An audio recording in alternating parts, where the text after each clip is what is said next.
Haleluya, dalam Tuhan ada sukacita, amin. Dan di mana ada sukacita pasti ada senyuman di wajahnya. Haleluya. Sama-sama memberikan senyuman, jumpai yang kiri depan belakang, kita kembali bersukacita dalam Tuhan.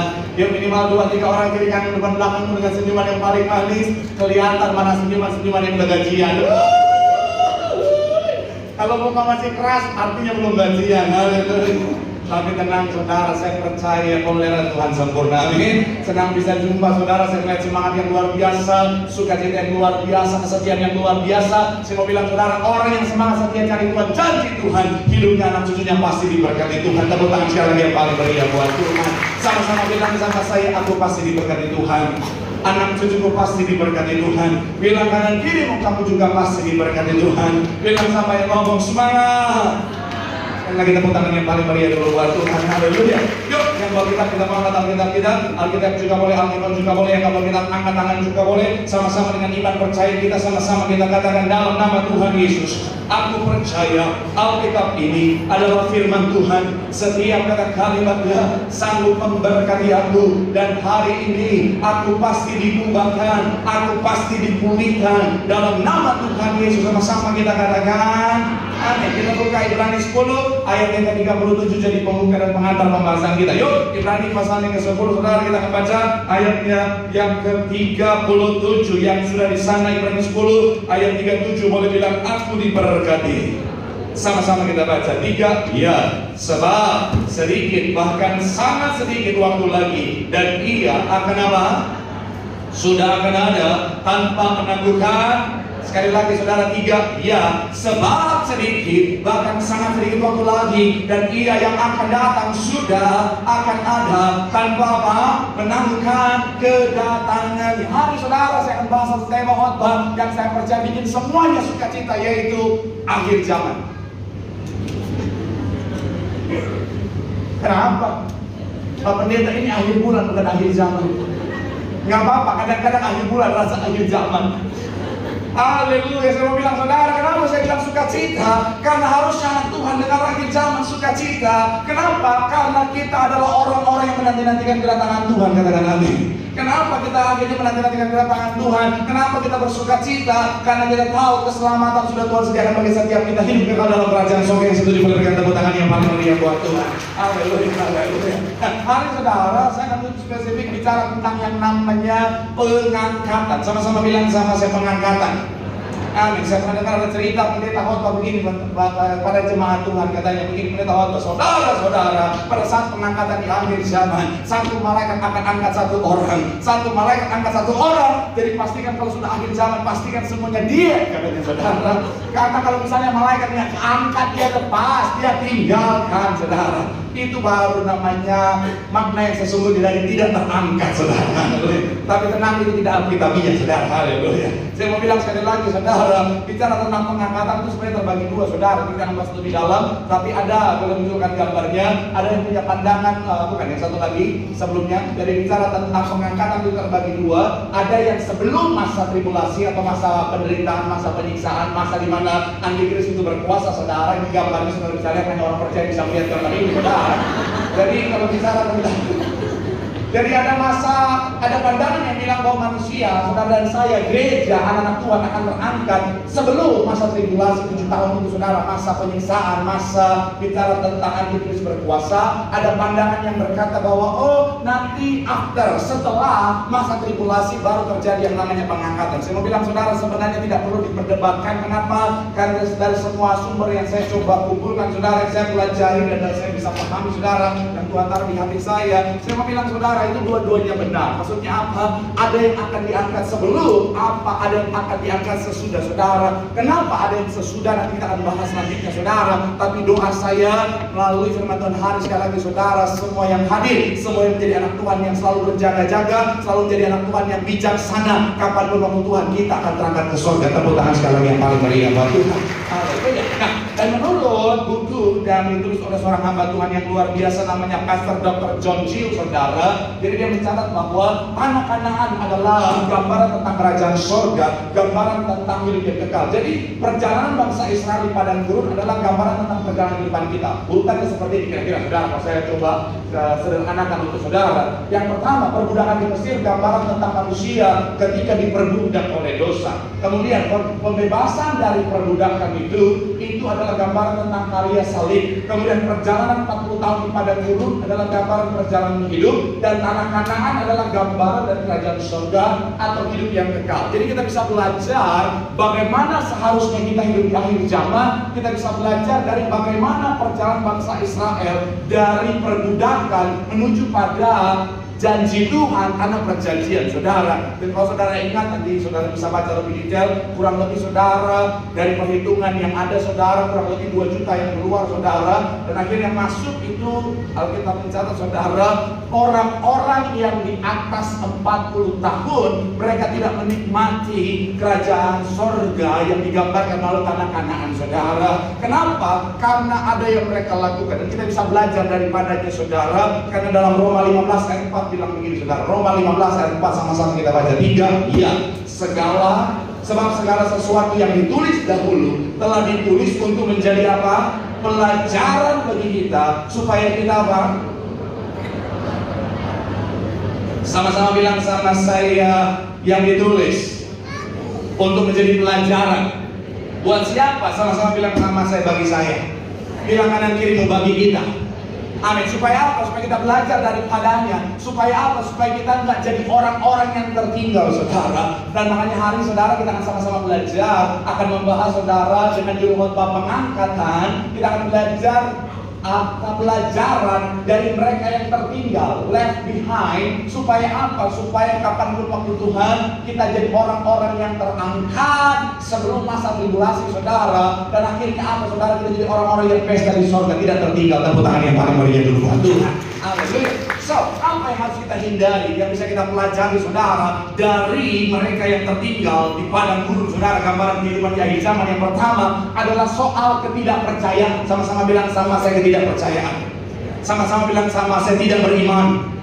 Kita buka Keluaran 16 ayat 2 sampai 3. Keluaran pasal yang ke-16 kita baca ayat 2 sampai ayat ke-3. Yang sudah di sana boleh bilang, aku diberkati.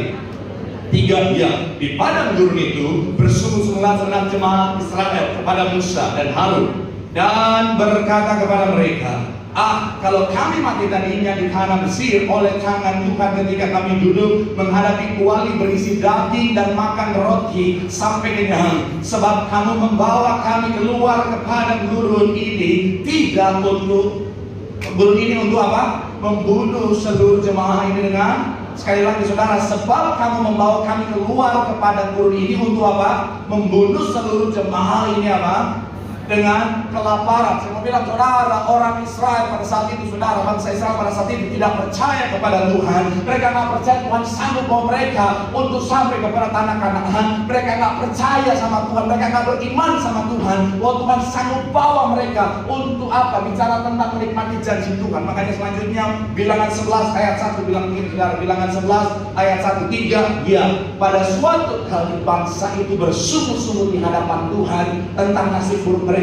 Dan ketika Tuhan mendengarnya, bangkitlah murkanya, kemudian nyalalah api Tuhan di antara mereka dan di tempat perkemahan. Saya mau bilang, saudara, kesalahan mereka yang pertama adalah mereka tidak percaya, mereka tidak beriman. Makanya ketidakpercayaan mereka membuat mereka tidak bisa melihat kerajaan sorga yang digambarkan oleh Kanaan, saudara, oleh tanah perjanjian yang sebenarnya sudah Tuhan sediakan. Saya mau bilang, saudara, hati-hati soal iman di akhir zaman. Kenapa? Karena di akhir zaman, saudara dan saya, kalau kita tidak punya iman, kita tidak akan melihat keselamatan. Katakan amin. Roma pasalnya yang kita lihat, saudara, Roma pasalnya yang Efesus 2 dulu. Efesus 2 ayat 8 sampai 9. Sama-sama kita baca. 3, ya, sebab kamu diselamatkan oleh iman. Ini bukan hasil usahamu, tetapi apa? Ini bukan hasil pekerjaanmu. Jangan ada orang yang ayat awal dikatakan apa? Sebab karena kasih karunia kamu diselamatkan oleh iman. Saya mau bilang saudara, sama seperti orang-orang yang tertinggal. Mereka nggak bisa menikmati tanah Kanaan karena mereka nggak percaya, karena mereka nggak beriman. Di akhir zaman juga sama. Saya mau bilang saudara, ada banyak orang akan tertinggal, tidak akan terangkat. Kenapa? Karena mereka nggak percaya, karena mereka nggak beriman. Kenapa? Karena iman adalah fondasi, iman adalah dasar. Kita adalah apa yang kita percayai. Bagaimana kita bisa menikmati sorga kalau kita nggak percaya kepada yang punya sorga? Bagaimana kita bisa menikmati sorga kalau kita nggak percaya bahwa kita akan menikmati sorga bersama-sama dengan Tuhan? Dan makanya karena iblis tahu itu, saya mau bilang saudara, iman di akhir zaman ada banyak orang Kristen dihancurkan di sana saudara. Makanya kalau saudara lihat ya, di dunia hari-hari ini saudara, yang namanya ateis makin hari meningkat saudara. Ada survei penelitian yang dilakukan saudara, dari awal tahun 50 sampai 2010 saja saudara, grafiknya mengalami peningkatan yang luar biasa saudara. Jadi grafiknya itu meningkat dengan luar biasa. Bahkan kalau saudara lihat di dunia saudara, bicara tentang yang namanya negara-negara dengan populasi ateis terus mengalami yang namanya peningkatan saudara.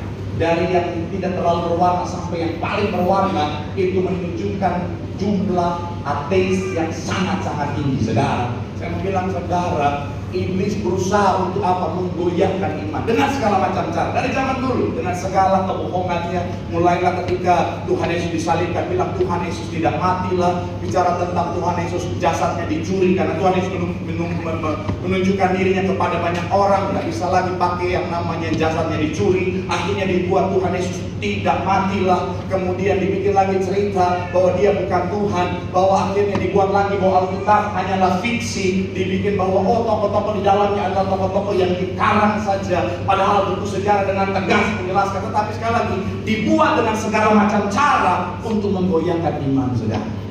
Saya mau bilang saudara, hati-hati, tetap jaga iman. Saya sangat sedih melihat saudara di luar negeri. Di luar negeri saudara, yang namanya gereja-gereja banyak yang beralih fungsi. Kenapa? Karena ada banyak orang jadi ateis hari-hari saudara. Gereja-gereja kosong, lama-lama berubah jadi kafe, lama-lama gereja jadi diskotik, gereja jadi tempat-tempat yang sekali lagi saudara bertentangan. Padahal kalau kita mau pikir saudara, mereka udah punya gereja, udah punya izin begitu gampang, mereka nggak hargai. Di Konongan, bukan Indonesia, Konongan sana saudara, kadang-kadang ibadahnya susahnya minta api ya kan. Di Konongan sana, Indonesia mah aman. Kalau di Konongan sana gitu saudara ya, kadang-kadang lagi doa di rumah aja ada ibu datang. Kalau di Indonesia nggak ada, apalagi kalau dia ASN nggak mungkin saudara, nggak mungkin banget dia kan kerja buat negara, nggak mungkin nggak punya kenegaraan, nggak mungkin. Itu di golongan sana saudara, deketan sama Wakanda saudara. Nah, jadi saya bilang sekali lagi saudara, mereka udah punya harga. Kenapa? Karena imannya tergradasi saudara. Banyak orang bilang iman. Saya mau bilang saudara, pertahankan imanmu, katakan amin. Mau seperti apapun iblis coba goyangkan imanmu, pastikan apa? Terus teguhkan imanmu. Sekali Yesus tetap Yesus. Amin. Kenapa? Karena dalam iman kita akan melihat keselamatan. Tepuk tangan sekarang yang paling meriah buat Tuhan. Bilang sama kanan kiri, teguhkan imanku. Di situ ada keselamatan. Tepuk tangan sekarang yang paling meriah buat Tuhan. Haleluya. Yang kedua saudara, apa yang harus kita perhatikan, pelajaran apa yang harus kita ambil dari mereka yang tertinggal. Yang kedua adalah bicara tentang dosa atau pelanggaran. Sama-sama bilang sama saya dosa. Sama-sama bilang sama saya pelanggaran. Kita lihat Keluaran pasal yang ke-32 ayat 35 saudara. Keluaran pasalnya yang ke-32 ayat 35. Itu sudah di sana boleh bilang aku diberkati. 3, iya. Demikianlah Tuhan menolong bangsa itu karena mereka telah menyuruh membuat anak lembu buatan Harun itu. Ini hanyalah salah satu dosa yang mereka perbuat saudara. Mereka memberontak, mereka berzina, mereka menyembah berhala, mereka tidak lakukan apa yang berkenan di hadapan Tuhan. Semua itulah yang membuat akhirnya mereka tidak menikmati tanah Kanaan, gambaran kerajaan surga. Saya mau bilang saudara, hati-hati dengan dosa. Jangan main-main dengan dosa. Kenapa? Karena dosa adalah hal yang sangat serius. Sama-sama bilang sama saya, dosa itu berbahaya. Sama-sama bilang sama saya, dosa itu serius. Kenapa? Karena kalau dosa nggak bahaya, kalau dosa nggak serius, Tuhan nggak perlu jadi manusia menderita dan mati di atas kayu salib untuk menebus dosa manusia. Karena memang dosa itu ngeri saudara. Saya mau bilang saudara, hati-hati sama dosa. Sampai anak kita aja nangis kalau dengar dosa. Sama, pendeta juga sedih hari ini. Saya mau bilang sekali lagi saudara, ini ya. Dosa, apalagi akhir zaman ini, saya mau bilang ya, iblis akan buat anak-anak Tuhan jatuh dalam dosa. Iblis yang turun sekarang bukan lagi iblis level kerucu. Kalau zaman dulu yang turun iblis level cupu. Pak Pendeta, apa beda iblis level cupu, kerucu dan level jenderal? Terlihat dari modus operandi yang digunakan, saudara. Iya, kalau yang kesurupan itu yang cupu-cupu, yang penampakan itu cupu-cupu. Nih, jadi kalau saudara lihat setan muncul, saudara kalau nama Yesus bilang ini, saudara ketemu orang kesurupan, sehari dia aing mau. Yang mau bilang ya itu level cupu, kalau nama Yesus keluar itu, saudara. Yang ngeri adalah jenderal, setan level jenderal. Maksudnya gimana Pak Pendeta? Level jenderal tuh nggak main dia begitu. Iya, nggak main dia yang begitu. Level jenderal mainnya halus, nggak kelihatan. Jadi bisa tampak kudus, bisa tampak manis, bisa tampak keagungan. Setan level jenderal nggak takut dia salib. Kalau saudara nonton film setan ada, salib, itu level cukup. Kalau level jenderal, salib nggak apa-apa dia. Bahkan kadang-kadang orang yang kesurupan, setan level jenderal pakai kalung salib, anti salib, tinggal disalib yang dulu. Iya, kelihatan ke gereja dia. Kudus dia kelihatannya. Takut akan Tuhan kelihatannya, tapi dosa jalan terus, saudara. Iya. Saya mau bilang saudara, setan nggak takut saudara ke gereja. Halo, setan nggak takut saudaraku. Tak pandang dari sudut mana. Setan nggak takut. Yang setan takut ketika kau mulai hidup dalam kebenaran, saudara. Saudara ingat apa kata Firaun kepada bangsa Israel? Coba kita lihat, saudara. Kejadian, keluar. Kita lihat, saudara, sama-sama, saudara. Apa yang dikatakan? Keluaran 8 ayat yang ke-28 dikatakan apa? Keluaran 8 ayat yang ke-28 dikatakan apa? 3. Lalu baik, aku akan membiarkan kamu pergi untuk mempersembahkan korban kepada Tuhan. Sama-sama bilang sama saya mempersembahkan korban. Sama-sama bilang sama saya beribadah. Sama-sama bilang sama saya berdoa kepada Tuhan Allahmu. Di padang gurun, hanya janganlah kamu pergi terlalu jauh. Iblis bilang, gak apa-apa kau ke gereja, gak apa-apa kau ibadah, yang penting jangan jauh-jauh dari aku ya. Halo, ada loh orang Kristen hari Minggu dia haleluya, Senin sampai Sabtu dia halilintar, saudara. Betul, dia muter. Saya lagi bicara keluarga halilintar, bukan ya? Asyik bukan. Saya lagi bahas tentang gaya hidup orang Kristen yang kalau hari Minggu, waduh, malah kata jeminder lihat dia. Tapi kalau Senin sampai Sabtu ini bisa sampai, buat saya bisa gitu-gitu aman. Saya mau bilang saudara, ini bisa takut saudara ke gereja, selama tetap hidup dalam dosa, saudara. Ada orang Kristen kalau hari Minggu, oh Tuhan, hari Minggu diangkat tangan, haleluya. Engkau kudus, tiada yang sepertimu. Waduh, sampai orang di sekitarnya lihat ini kudus banget nih orang ini. Betul. Tapi dengan tangan yang sama di kantor dia curi, korupsi, ambil sana, ambil sini, bilang berikan Tuhan, haleluya, praise the Lord. Rezeki anak soleh, dari Yesus. Oh Tuhan, ada orang-orang di gereja, ibu-ibu di gereja kalau di sore, sorga lagi di gereja, mulutnya udah kayak sorga, haleluya, praise the Lord, haleluya. Saya kemarin dapat endorse klinik kecantikan, pembersihan wajah. Ada yang bilang, Pak Pendeta, sulam bibir sekalian, darah Yesus di mata. Kalau saya sampai sulam bibir, nanti saya khotbah nggak bisa. Saya mau bilang ada orang di gereja, aduh bibirnya, tapi ketika di luar gereja, bibir yang sama dia pakai kostum utama ibu ya, coba lihat. Dan ketahuan bertobat bu. Saya mau bilang saudara, iblis nggak takut saudara ke gereja selama saudara tetap hidup dalam dosa. Saya mau bilang saudara, itu kesenangan buat iblis. Itu dia tahu akan akhirnya menghalangi kita untuk pesta di sorga, saudara. Jangan main-main, saudara. Sekecil apapun dosa bisa menghalangi kita untuk pesta di sorga. Ada banyak orang itu memang kelihatannya rohani tapi dosa jalan terus, saudara. Oh, ke gereja, pulang gereja langsung singgah lapo dari Simalungun. Ada. Siantar ini. Sambil bermain dalam nama Yesus, pegang erat tangan, joker. Hello. Oh, haleluya. Saya mau bilang saudara, jangan main-main sama dosa. Kita lihat ayat terakhir sebelum kita tutup bagian kedua, pindah poin terakhir. Matius 7, 21-3. Ada banyak orang takut baca ini. Tidak lama-lama 3, ya, bukan Tuhan akan masuk ke dalam kerajaan sorga, melainkan Dia yang ayat 22 dikatakan apa? Pada hari terakhir banyak orang akan berseru kepada Tuhan, bukankah? Dan mesti setan demi namamu dan mujizat demi namamu. Tahan kami sana. Ini saya bertanya ke jemaat di sini tahun lalu. Pertanyaan saya, bisa orang Kristen gak ini? Bisa jemaat Tiberias gak ini? Bisa pengerja gereja gak ini? Bisa pemain musik gak ini?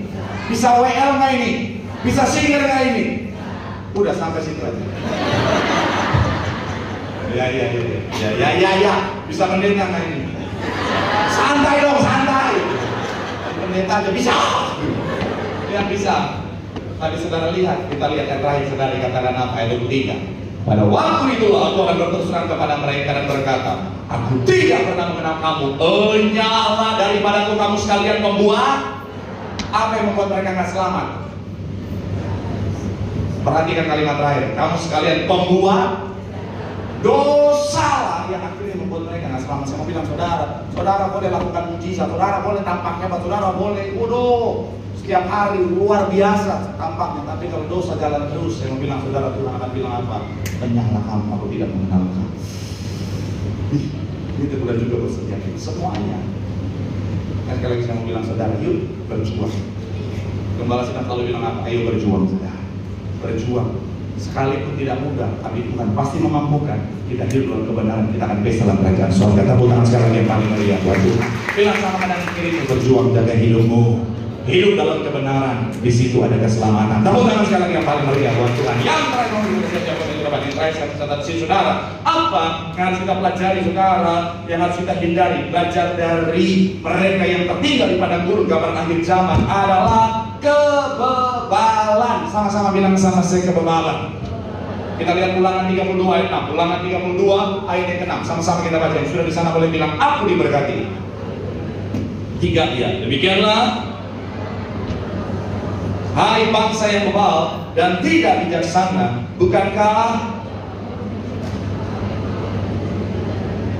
bagian awal sekali lagi dikatakan apa? Demikianlah kau mengadakan pembalasan terhadap Tuhan, hai bangsa yang bebal. Bebal bahasa aslinya naval. Naval itu keras kepala. Bahasa Inggrisnya headstone, kepala batu. Iya. Terjemahan bahasa Inggrisnya tuh ignorance. Ignorance tuh mengabaikan. Sabar dong, multimedia nafsu banget langsung munculin sabar. Jadi ignorance tuh mengabaikan. Tapi kalau saudara ambil kata bebalnya saja, nah baru muncul kan. Kalau kata bebalnya aja bahasa Inggrisnya, maaf ya, mohon maaf. Stupid. Bahasa Ibraninya ohon. Iya, karena orang bebal itu mohon maaf ya. Karena begini ya, orang kalau nggak percaya, kalau dia mau menerima, bisa jadi percaya, betul ya? Orang kalau berdosa, kalau dia mau menerima didikan, bisa bertobat, hidup dalam kebenaran. Tapi orang kalau keras kepala, bebal, kepala batu, headstone, itu mau pendeta teriak sampai keluar amandel. Cuma betul kan? Semua terima firman yang sama, betul ya? Tapi yang menentukan saudara pulang ada perubahan, ada pertobatan, ada keselamatan, Tergantung sikap hati kita, keras kepala atau tidak. Nah, ada orang-orang kepala batu. Mau dikasih tahu bagaimanapun, enggak, gua paling benar, enggak. Apalagi kalau ngomong udah pakai pokoknya. Udah. Saya kalau konseling jemaat, terus jemaat udah, enggak Pak Pendeta, pokoknya, ya sudah. Saya langsung lepas tangan. Ku nyanyi haleluya. Karena udah gak ketolong kalau udah begitu, saudara. Saya nggak bisa tolong orang yang mau tolong dirinya sendiri. Dan saya bilang, saudara, Tuhan pun bisa-bisa tidak menolong orang yang mau tolong dirinya. Karena Tuhan nggak mau melanggar firman-Nya soal menciptakan manusia. Tuhan kasih free will, saudara. Jadi makanya saya bilang, saudara, kita harus ingat kebebalan yang akhirnya bisa membawa kita pada kebinasaan. Tuhan nggak ciptakan neraka untuk manusia. Alkitab mencatat neraka untuk iblis dan para pengikutnya. Tapi iblis kan bikin seakan-akan neraka adalah jalan yang benar. Makanya Tuhan kasih kita firman untuk guideline, untuk jadi pengingat, warning buat setiap kita kalau kita sudah salah jalan. Nah, kalau kita sudah salah jalan dan kita mau terima, kita bisa putar arah ke jalan yang benar. Ketika kita hamartia itu meleset dari sasaran, salah jalan. Tapi kalau orang bebal dikasih tahu, ngeyel, udah. Karena ada orang-orang yang gitu ya. Coba tim saya deh, nama apa nih? Lumayan, biar nambah follower aja. Kan harusnya kan, kalau Tuhan rancangkan kan, misalnya mimbar itu surga. Tuhan rancangkan harusnya kan ke surga. Tapi oleh karena dosa, bikin orang kadang-kadang salah arah, hamartia. Tapi kalau orang punya kebenaran hati, Tuhan kasih tahu kanan, dia akan ke kanan. Akhirnya jadi benar, terima keselamatan. Tapi orang bebal, Tuhan udah bilang, jangan ke neraka, di neraka itu menderita. Enggak. Di neraka saya pernah mimpi banyak artis di sana. Ada live musik tiap hari.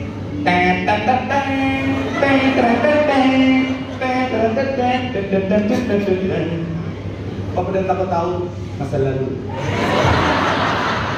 Lalu. Iya. Nah, orang kalau bukan begini akhirnya apa? Ujung-ujungnya kebinasaan. Nanti udah disambar. Maka sekarang saya mau bilang, saudara, ayolah, jangan ada dulu mau supaya sadar. Karena saya mau bilang, saudara, hanya orang-orang yang tidak bebal, yang mau dengerin apa kata Tuhan, dengerin firman, yang akan diangkat. Katakan amin. Tapi sebelum saya tutup, saudara, seperti yang saya janjikan tadi bagian awal, ada pemahaman yang bilang bahwa pengangkatan akan terjadi sebelum masa penyiksaan. Iya, itu betul. Tapi Pak Pendeta ada pandangan juga after masa penyiksaan. Saya mau bilang itu juga betul. Nah, siapa yang terangkat setelah masa penyiksaan? Salah satunya orang-orang bebal seperti dia. Maksudnya contoh ya, contoh. Maksudnya contoh. Orang-orang bebal yang udah dikasih tahu nggak mau dengar.